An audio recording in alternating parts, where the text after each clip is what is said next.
Hi, everyone. Welcome back to another episode of the Hashira Half Hour. I am your humble host today, desperately trying to keep up with the many blessings that we have received from the anime gods this year and this fall. Just trying to keep up with the weekly episode drops, y'all. I'm Emily, and as always, I am joined by Hana and Bryan. What's up, everyone? I am like 3 episodes behind on My Hero and just got spoiled on something pretty major. So I'm a little bitter right now, but I'll make it through. Oh, dead. Also have been spoiled on My Hero. I'm waiting for the hammer to drop as to when that Easter egg comes and breaks through. So we'll see. But it's your besto friendo, Brian. I am Jay chilling here. I watched the JJK scene of Itadori and besto friendo fighting Tree Man. I forgot his name. Kill me in the comments later. But oh god, it was so good. Oh, so happy I watched that before we did this. Love it. We got a lot of good stuff coming out this year. Maybe we'll have to think about where we're going to branch off next when we're all caught up with Demon Slayer. But that's a story for another time because today's discussion is going to focus on episode 18 of Demon Slayer, A Forged Bond. And as the title indicates here, I think that today's discussion will be best centered around some of those bonds. We've got bonds that are true, we have some that are false, and some that kind of live in the middle ground in this show. So our episode kicks off with our two Hashira racing to save the day. We have Shinobu and Gyu on the scene. These two seem to have an interesting relationship right from the get-go. There definitely seems to be a tangible sense of distrust between them. But on the other hand, there must be a bond as well because they are both members of the elusive Hashira and they need to be able to work together. What do you guys think? This was a really interesting dynamic to start off, right? You kind of have this like emo goth girl, emo goth boy. It's like trying to put two negatives together to make a positive. It's really what I thought of when I first saw the two of them. And it also kind of gives me a parallel to the Tamari and the Arrow Demon a little while back, right? Because again, we've seen some Demon Slayers pair up in the beginning of this mission with a lot of the Mizunotos coming in the beginning of the arc, and now we're seeing these top tier fighters going against and pairing up. And so this dynamic kind of reminds me of them because we haven't seen them working together yet, and there is that sense of like not knowing how to work together or not trusting each other, especially when Gyu was like, I'm just here to fight demons, leave me be. I was like, all right, dude, I guess he's got a point, right? Try to save kids. So definitely an interesting little piece there. I love their friendship. It's definitely an interesting dynamic. You kind of get the sense that Gyu just doesn't really talk much, but Shinobu is maybe a bit more of a talker, and she loves to annoy him and wants to have a conversation, and he keeps shooting her down. Like she keeps like we saw it in a couple episodes. She tried to have a conversation with him, and he was just like, "Well, demons eat people, so." And now she's like, "The moon is lovely. I'm here to slay demons." Like it just like keeps going. Oh, like, do you know any of these people? Let's go. He just does not want to have conversation, and she does. And I'm about to expose myself. I ship it. Oh, She shipped her fans, I folks. like that Hannah's mind is going that way, and meanwhile, I'm like cat dog. Like that's kind of what we're going on. I will say, it's not like a hardcore ship for me. It's some days I don't, but like as we talk about it, I'm like I kind of like their dynamic. I kind of ship it. Yeah. I feel like I don't know if I can speak for the whole group, but I definitely have a type. At least a character that I'm drawn to. I'm not always one that's like my simp life, but we all like a dark-haired broody boy. Like I know I do. That's You what I don't was need to telling call me out. Hannah. Right before you got in here, I was like, I watched this in English while I was showering, so I had like my phone set up and the speaker set up. But I was like, wow, English Gyu sounds like he's still actively listening to My Chemical Romance, and I was dead. I mean, I feel very called out by that because I just came back from their concert last month. Oh And it was no. amazing. It was amazing. Dark-haired broody boys in marching bands looking for their Gyu father. Gyu gives me the vibes of like sit in a corner, listen to sad music, and cry. Yeah. He's Demon Slayer's Megami. He's Aww, sad, depressed boy. I know. But he Sad, sure is beautiful. Black spiky hair. It's definitely an anime thing. Absolutely. Yeah. Well, we love Shinobu.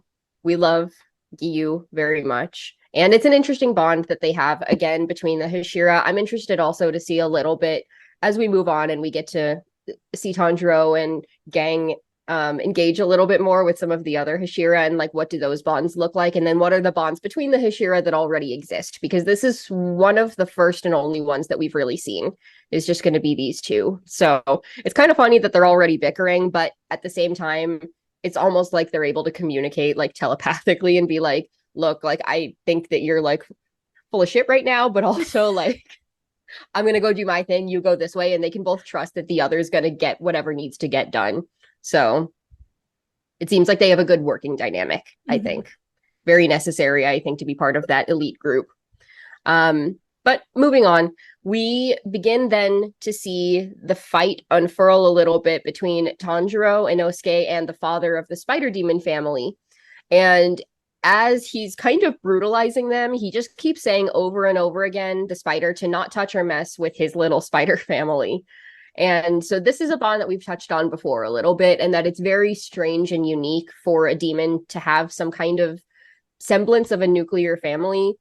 And yet, I don't know that I disbelieve this father in this moment with like the amount of energy that he's putting into this fight and the brute strength that he has. It seems real to me. So this is another bond I think we could touch on for a moment. What are your thoughts here on the father's relationship? I think, yeah, it's interesting because, like we've touched on before, we haven't seen demons work together barely at all, let alone be like, this is a family. So, I think this demon, his character design is very different from most demons that we've seen. He does not have much human like sides to him. He looks very monster-like. So it almost feels very feral to me, just the way he acts and how strong he is. And it almost feels like he's been programmed to be like, protect family, protect family, protect family, protect family. So it feels real, but at the same time, it like as I'm watching it, I'm like, is someone like just telling him he has to protect the family and that's all he knows? Because that's practically what it seems like. So I think it's just kind of still peeling back the onion of this spider demon family, and maybe it is a bond, but is it more being ordered around? I don't know. So what we're taking away from that is demons are like onions. I mean, get out of my swamp. That's all you got from that? Come on. I mean, no, of course, right? This relationship is very interesting. I think it kind of stems out of like choosing your own family, and I guess it kind of like talks about like in the broader scheme of things, like blended families to a certain extent, right? How do you create these bonds out of nothing? But in the same sense, it also talks about how, you know, some of these even real families or blood families can still be just as much of a manipulative source, right? Because all of these demons have the same thing kind of in common with Rui. So we know that there's maybe like the, you know, spider-ish like threads or the spider-ish appearance. Everyone kind of has some physical characteristic that relates back to Rui. So, you know, when I first watched this, I questioned how much the forgery is there because of how similar they are physically, as well as their demon abilities, right? They all have some sort of spider fighting characteristics, so it makes them somewhat related. So I did question how forged it was, but you can tell that this family dynamic is a little messy, definitely, and very contrasting to what we've seen out of this forged family of, you know, Zenitsu, Inosuke, Tanjiro, Nezuko. So it's really interesting to watch them kind of go toe to toe quite literally, and their dynamics and how they make you feel as they fight each other. Yeah, I would have to definitely agree with both of you. And I liked your takeaway, Hannah, of just being like slightly more robotic. I think that's interesting because while all demons are at the beck and call of like some force that's larger than them, possibly going all the way back to the beginning, this one seems like very, very close. I think you're right. It is very strange because it seems like of all of them, maybe he has the least free will, even though he's like the mightiest presence. Mm-hmm. Well, he feels like he's the member of the 12 Kazuki at this time, like that's with his strength. So enough that even Tanjiro, like proclaimed that he was initially, which makes this episode even more interesting. I thought he was. I was 100% in it. This is the 12 Kazuki, like 100%. I think the first time I watched this, I thought so too, because I was like, that's a big boy. Like, what are they gonna do? And like, but also like considering like who would Muzan maybe like have in his immediate circle, you'd think maybe some brute force could be kind of good. So like it made sense to me the first time. Yeah, and then you kind of go back to what I mentioned earlier with it feeling programmed, like for all we know, that could be Muzan programming him to like protect these other demons that for some reason Muzan maybe cares about them in some way. Like there's a lot of different ways this could go. So it's definitely interesting, and I don't want to get too much into it since we know what's to come, but True. Well, we can go ahead and keep going then, because this is a heck of a fight. Tanjiro and Inosuke put up their best show, but he really does have a lot of brute strength. So Tanjiro is literally flung away by the demon like miles away.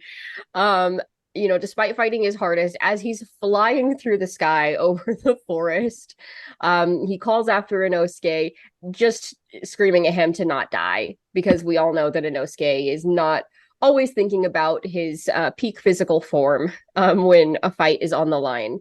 So Inosuke then is left to fight the spider father alone. Tanjiro is hurtling through the darkness.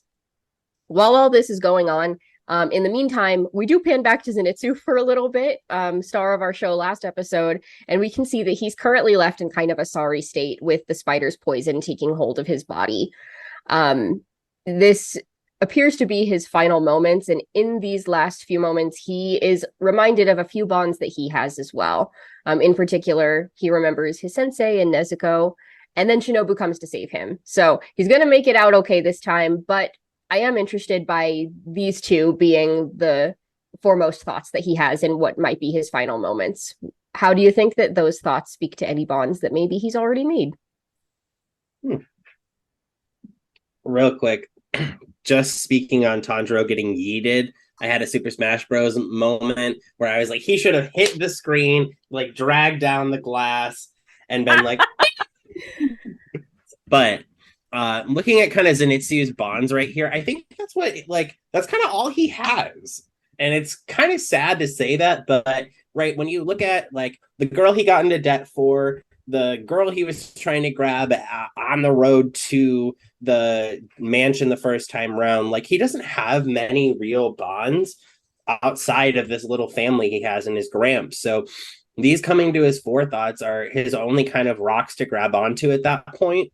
I think it's really interesting because it speaks to, first off, his ability to fall for the ladies in Nezuko, right? That's kind of that first thing, is like he needs someone to love for himself to feel that value, but also he needs someone that's his encourager to keep him going. And so hearing that, like, don't give up, like use your breathing to control the poison, is kind of what's keeping him going. And also just watching kind of Shinobu float in, I was watching this and I was like, when she floats down and like has a full butterfly moment, like stunning. I was just like, oh, so good. Ditto about Shinobu. Oh my gosh, her entry with the sparkles and the butterfly and then her just kind of like floating down, it was so just like artsy, and like I was sitting here like, this is art. This is art. This is beautiful. Like it made you feel so like, oh, like she's clearly there to save the day, and I barely know her and I love her already, Picasso. But I like it. Like Mikasa. Is that what you said? I said Picasso, I like it, but I almost fell out of my chair. Okay, I can't hear you. Apparently I'm deaf. Anyway, brain is still a little bit on Attack on Titan, TBH. But as far as Zenitsu, I think I actually talked about this with my favorite favorite moment from the last episode, because it was when he was like trying to not give up and he's like, Tanjiro's gonna yell at you. I think since meeting Tanjiro, Zenitsu has gone through quite a bit of an arc already, and he's learning a lot. And I think this is truly his first time that he feels cared about by someone, even though like Tanjiro has very clearly been annoyed with him multiple times, but he still, had that sound that Zenitsu was so shocked by for his kindness. And I think that has really helped him become the person that he is now, that he's willing to try and figure out how to not give up in this moment, because it would be easy to just be like, all right, I slayed the demon. Peace out, world. And he's talked about wanting to die too. He's like, I wish I died during final selection. And then also I think Nezuko, like his feelings towards Nezuko is very different from these other girls that he's had in his life. I think partly because there is that like weird line in between, since she's a demon, but also he sees her as something more than just like a pretty girl. He like, obviously he has a crush on her because she's pretty, but I think there's like more to it because of what he's seen so far. Agreed. It's fun that these are the two driving forces. I do think it's a little bit silly that Tanjiro and Inosuke are completely left out of this. Rip. But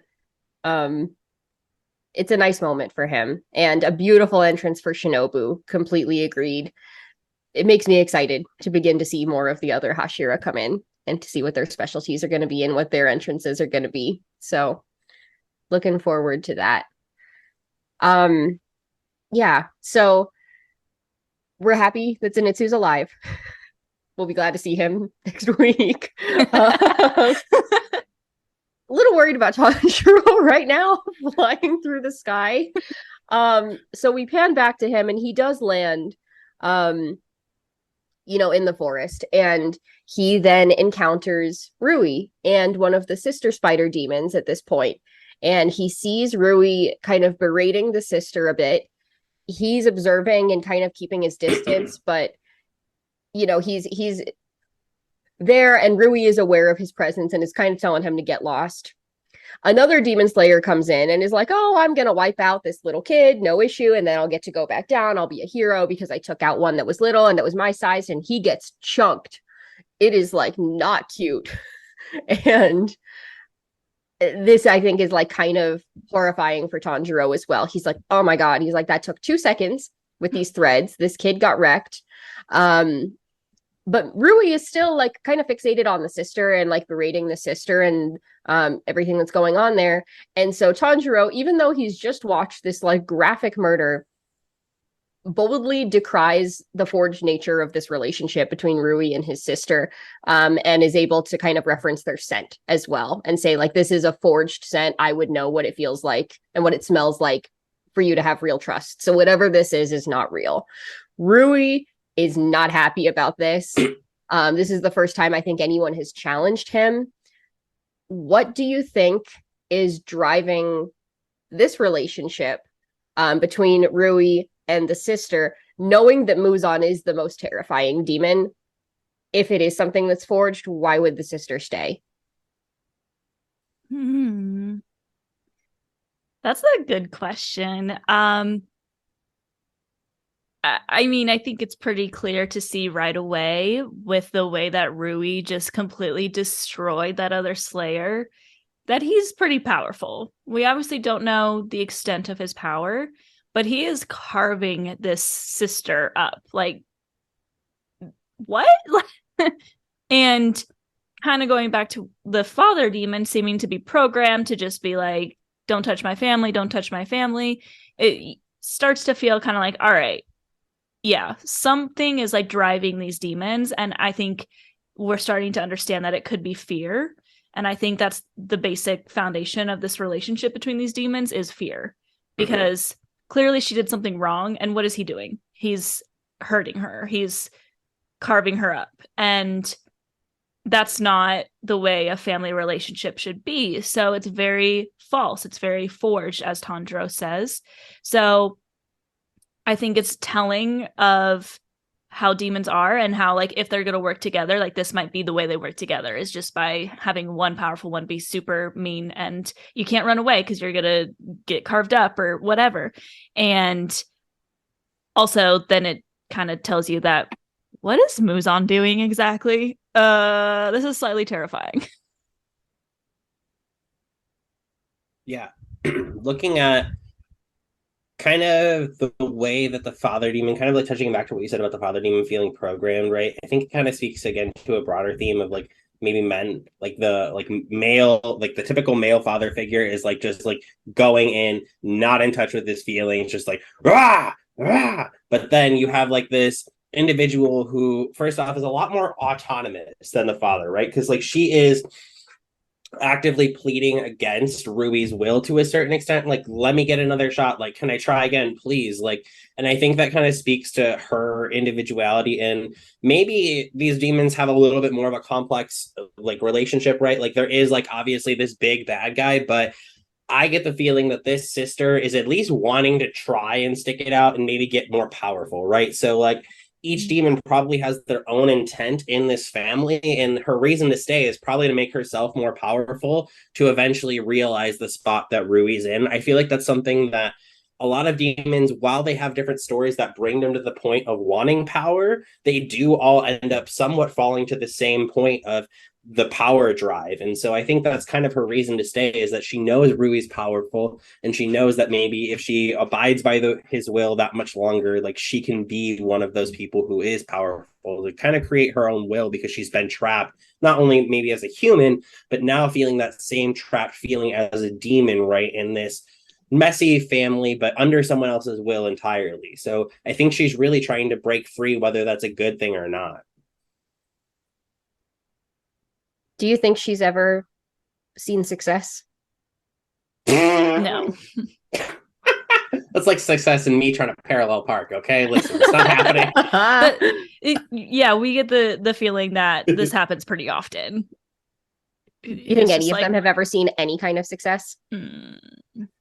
Maybe the father demon, and only because of his inability to ignore like his own autonomy. I think from what I judge based off of what we've seen at this point, I would say that the father demon is like second tier after watching Homeboy get carved up like a ham. So like he's like right under Rui. So I think like he's probably gotten some maybe Muzan blood at some point, or he got like maybe a spider bite from Rui and was like, hey, be more powerful. Spider-Man. Oh wait. Yeah. Wrong universe. I agree with all of this. And one other thing I think I wanted to call out that I always thought was interesting about, like, in particular, this scene, but I feel like we saw it a bit with maybe the mother as well. This sister doesn't even like notice Tanjiro really, or like not beyond just that he's standing there, but like I feel like every other demon we've ever come across in some way has like some kind of bloodlust or like thirst or like desire to consume human beings. And here's Tanjiro right here, and he's a human being, but it's like she wouldn't dare move to do anything. Mm-hmm. So much so that like she almost doesn't even notice that he's there, because Rui is also there. Mm-hmm. And Rui is like the strongest in the room. So it's interesting to me that like a demon that's not Muzan could have a hold on another demon so much that it contains like their very nature to go out and consume. Mm-hmm. Strange. Makes her seem almost human. Yeah. All right. Well, it is interesting. I'm excited to see a little bit more about Rui in the coming episodes. But for the sake of time, I'm going to keep going, because there are a lot of relationships and a lot of bonds forged in this episode. So we're going to pan back to Inosuke now. And he's, of course, trying to take on the father demon. And it really is a mismatched fight, just like brute strength. And Inosuke is quite strong, but this is like an enormous demon. And so he does his best, and he's able to get a couple like good swipes in with his two swords. But it's just not enough by the end of the fight. And so we see him also now meeting a near end, with his head getting crushed in the fist of this father spider. And in that moment, this is the first that we've seen of Inosuke's backstory at all. And it's only a brief glimpse and a flashback. but it appears to be a moment with his mother in his final moments. How does this speak to bonds? This one was really interesting. And it kind of reminded me of the movie 300, right? When they just kind of threw the babies out into the wilderness and like hoped they survived at like a very young age. Very similar feeling. She was like, I mean, not out of the sense that you are growing up to be a warrior, but out of the sense of you're growing up to hopefully just live another day. And it's really sad to see, you know, this figure being like, I hope you live, and him just falling and very slowly just like flashing back and being like, what? Like he doesn't know really what it is. And I don't think he has an understanding. Maybe, you know, there's memory loss by hitting your head too many times against Tanjiro. Who knows? Also, since I watched this in English, it was very funny listening to Inosuke in English because he sounded like half like Invader Zim. And he's like, I have the perfect tool. It was really great.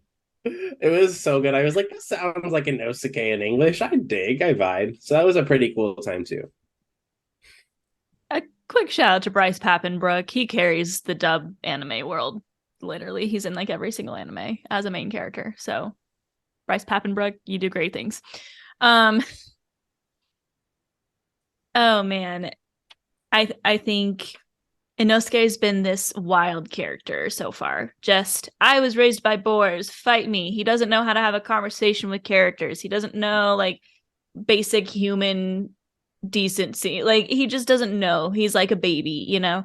And we've been wondering, like, how is a human raised by boars? And it's just a glimpse. But we get to see, okay, first of all, yes, he came from humans. Cool. Sounds good. That adds up. But I thought what was really important was his "Who are you?" That I think that's what he says in sub. Just like, why am I having this flashback? Who are you? And you know, he's obviously about to die, and maybe he's having flashbacks, maybe he's having, you know, that life flashing before your eyes, but I'm trying to say this without, because I know obviously more about his backstory, but I don't want to spoil anything. I think it's just the first step for him. He's already got these bonds with these two boys that it's a crazy friendship. It's a wild friendship. And now I think it's helping him look deeper within himself and realize that maybe he comes from a more broken past than he thinks. He was just so young that he doesn't remember it. And I think it's just really setting up his character for an amazing, you know, development arc as well. So I think it's really exciting. And I think that the way it speaks to bonds is how maybe bonds with other people helps you remember things from your life that you've shut out because of trauma or something like that. That's what I was trying you to get didn't to. need to call me out right now. Cry. I mean, I was about to say, like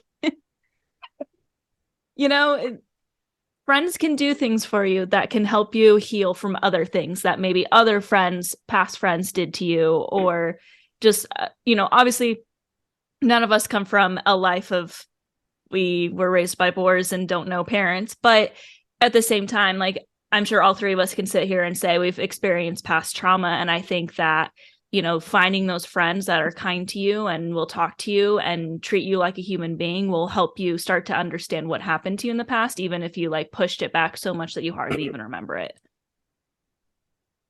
Yeah. Mic drop. Sometimes I have good things to say, I guess. My brain works. You always have 60% of the time. Yeah.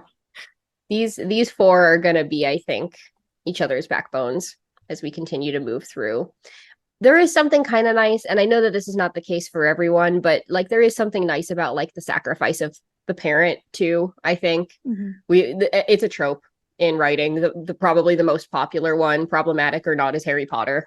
You know, you've got like that's like the whole idea is that like a mother's love could like save you from anything. And so I think we're seeing that a little bit here too, is like this kind of story. And so maybe it didn't turn out obviously like ideally probably the way she would have wanted. I don't think she would like. I don't know if any like capable parent would want their kid to be raised by boars in the woods.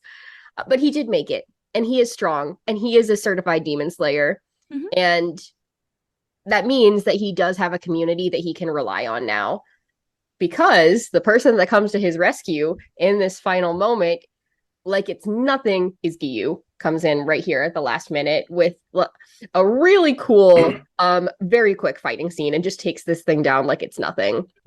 So, there's another bond for you, and a fun moment coming up soon. So, love Giyu, love Inosuke. We love all of our boys and our 2 girls in this episode. All right. Good stuff. Any other thoughts about this episode or any of the bonds that were forged before we transition to our favorite moments? No? All right. Cool. So then it's time to go ahead and we'll transition to our favorite moments. I will go first. I think there's a lot of great moments. We've got a lot of different character development and a lot of different scenes and vignettes with different characters. So it's hard to pick just one, but I really do like the cliffhanger that they pick for the end of this episode. Tanjiro running towards Rui, leaping in the air. Rui launches this like fiery thread at him, and Tanjiro responds with the water breathing first form. And as his sword makes contact, even though it's like so good, the thread is stronger and it slices through the steel and continues to Tanjiro. And then we cut to the credits.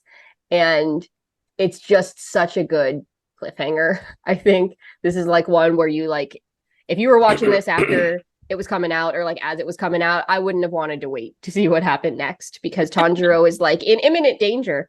I'm in danger. Like that. I'm in danger. It's just so good. Animation's beautiful. It's a great cliffhanger. So that's mine. If I had been watching the show week to week like I did with Entertainment District, that is where I would have picked up the manga 100%. I would have been like, all right, this is where I can't wait anymore. Yeah, very good.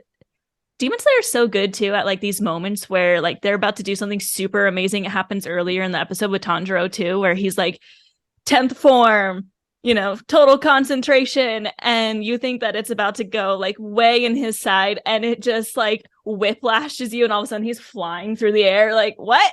That happens like 3 times in this episode. And I noticed that with anime in general, it happens a lot in Attack on Titan too. Like the music starts to build and you think that it's going to start to go on the hero side, but then it doesn't, and you're like, what? It's realistic. But my favorite moment, and I've probably changed my mind on this like 6 times because we're into this like everything is good, but when Giyu comes through and saves Inosuke's life, this is our first time seeing him do water breathing, and we've known that he's really powerful since the start of the show. He was this like mysterious guy that saved Nezuko and Tanjiro at the very beginning, sent them to Aokidaki, but we don't really know much about him. And he just sliced that demon like tofu, to say Inosuke's line in the next episode. But what I really liked about it is we instantly see a very different type of water breathing. It is a form that we have seen Tanjiro use multiple times, but it shows the flexibility of water breathing because you got Tanjiro, who's like super loud and passionate, and it works well for water breathing. And then you got Giyu, who just says it very quietly and is just like calm and like a calm lake, while Tanjiro's like a flowing river. And I just love to see instantly like how different water breathing can be for 2 different characters, but yet it's the same thing. Very cool. I loved it. Damn. My moment is way less impactful than both of yours. Mine is watching Inosuke get tied up by Giyu. And he's like, I knew that was not a 12, because that was what Kentaro said. That's in the next episode. Wait, no, it's not. It's in the next episode. Wait, really? No. Yeah, it is. I just watched it. Shit. All right, well, my favorite moment is... We're leaving this whole part in. My favorite moment is when Shinobu dropped down. I think still that piece of animation was really beautiful.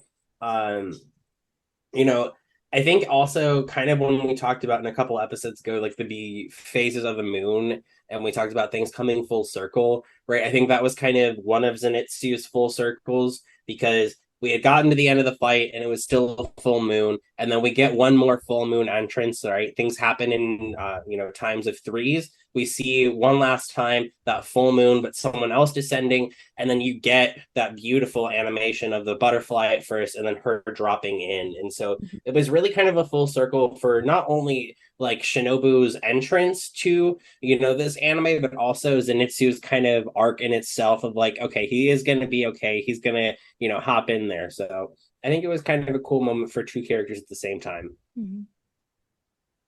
Quick shout out to the animators for the water animation during the fight between Inosuke and Tanjiro and the spider father. That water it looked real, like straight out of live action. I was just like, oh my gosh. Side note. It's one of the prettiest shows that you can watch right now, like bar none. I don't think anybody can argue that. It's true. You like Demon Slayer or not, and I certainly hope you're probably not listening to this if you don't like Demon Slayer, but I don't think anybody can argue with that. It's one of the prettiest shows. Mm-hmm. Cool. All right, guys. Well, I think that about does it for this week, but Brian's already started our transition to next week's episode, so we're going to keep going. We'll see you next week to talk about that a little bit more. Don't forget to like, subscribe, comment, and do all the things. If you do leave us a question in the comments, you might get to see us answer it in a future episode. We appreciate you listening in today, and we will see you all next time. Umai. Umai. Umai.